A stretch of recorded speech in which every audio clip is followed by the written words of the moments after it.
تصور يعني معلش نحن هذه بس تحملوها منا جماعة المداخلة. الشيخ ربيعي يصف ابن حجر بأنه ضال مبتدع. يعني ابن حجر العسقلاني هذا يعني تعرفوا في علم الحديث هناك مراتب، هناك المحدث، هناك الراوي، هناك الحاكم، هناك في أمير المؤمنين. يعني هناك من وصل الإمام ابن حجر إلى هذه المرتبة، هو صاحب فتح الباري، أرقى وأعظم شروحات صحيح البخاري على الإطلاق. لما تقول ابن حجر معناه أنت أمام يعني، والسبب يصفه بأنه ضال مبتدع. لماذا؟ لأنه لابن حجر عنده آراء في موضوع الصفات ويقترب من الأشاعرة في هذه المسألة.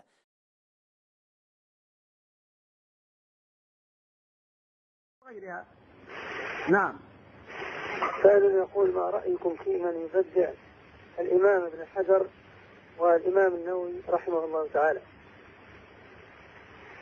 طبعا هذه فرقة والله أعلم دست على أهل السنة تظاهرت بالحماس ضد البدع، حتى صارت أصغر البدعة كأنها من أشد أنواع الكفر، وكان مغزاهم من هذا الفتنة وتفريق وتصديع صفوف السلفيين، فما وجدوا شيئا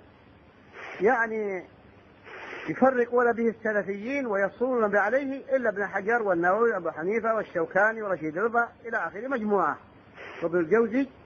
فراحوا يكون جهمية وراحوا يطعنون وراحوا يشوهون، وهدفهم تشويه وتمزيق السلفيين. أولا السلفيين ليه يأخذون علم هؤلاء؟ ليه يقرؤون من كتبهم؟ ليه يكون حافظ؟ ليه يقولون كذا؟ الذي يقول قال الحافظ ابن حجر قالوا مبتدع، يسألك هل ابن حجر مبتدع أو ليس مبتدع؟ يقول ما أقول مبتدع، أقول أشعري، عنده أشعرية. النووي إيش في آية فيه؟ أقول عنده أشعرية. بين. يقول لا أقول مبتدع، قلت ما أقول، ما هو يلزمني هذا، ما يلزمني شرعا أن أقول هذا. السلف كثير ما يترجمون لبعض المبتدع ولا يقول مبتدع ولا يقول قدري ولا يقول رافض، كان يترجم له ويمشي. فما يلزمني أن أقول فلان مبتدع فلان مبتدع فلان مبتدع فلان، يلزمني أبين بدع، وإذا بدعة في كتاب أحذر منها. فأنا أقول الآن إن ابن حجر درس المنهج السلفي وعرفه ولم يستطع أن يصدع به، ولا شك أن عليه مسؤولية فيما سجله في كتابه فتح الباري من أمور وعقائد الأشاعرة، الله يتولاه.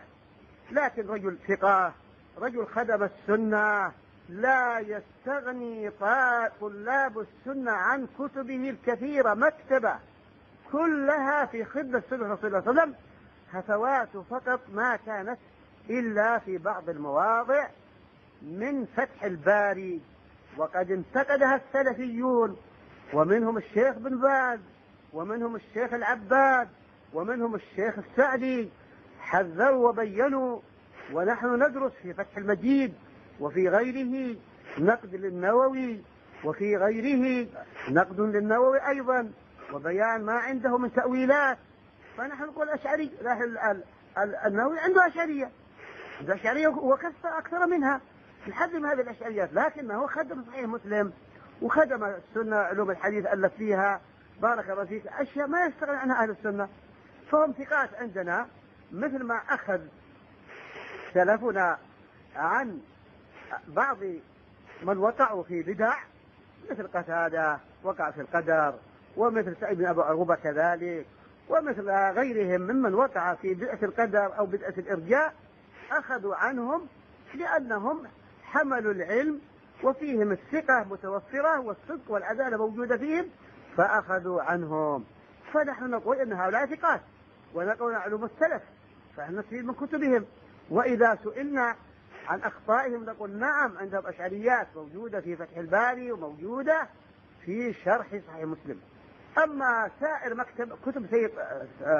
كتب ابن حجر فهي عبارة عن مكتبة، في الرجال ألف عددا من الكتب، وفي السنة ألف عددا من الكتب، المطالب العالية وإتحاف المهرة وفتح الباري ومقدمة فتح الباري، وأشياء كثيرة كثيرة كثيرة، تهذيب الكمال، لسان الميزان، كل حياته أفلام خلف السنة وقع في هذه الأشياء. هذه الأشياء توقع فيها نحذر منها، وتلك الأشياء التي تخدم السنة ولا نستغني عنها نستفيد منها، ولا نقول من لم يبدع ابن حجر مبتدع، ولا نقول من ترحم على ابن حجر مبتدع كما يقول هؤلاء السفهاء المدسوسين الذين دسهم أعداء الإسلام من المبتدعة، دسوهم في صفوفنا لإيجاد البلبلة والزلازل والفتن، فهؤلاء شر من أهل البدع والعياذ بالله، وقد فعلوا الأفاعيل في أوساط السلفيين. وكلما تخلص السلفيون من مثل هذا النوع جاءوا بنوعيات جديدة تلبس اللباس السلفي وتحارب المنهج السلفي تحت هذا الستار. فنحن نحذر من هذه النوعيات، ووالله لقد بلونا فيهم الكذب، بلونا في هؤلاء الكذب في حقيقة أنفسهم وفيما يقذفون به الأبرياء من السلفيين. وأخيرا هذا الصنف ليس مقصودهم ابن حجر والنووي، إنما مقصودهم التخريب في أوساط السلفيين وإشاعة الفوضى والبلبلة في أوساطهم، ونسأل الله أن يريح الناس بشرهم. نعم.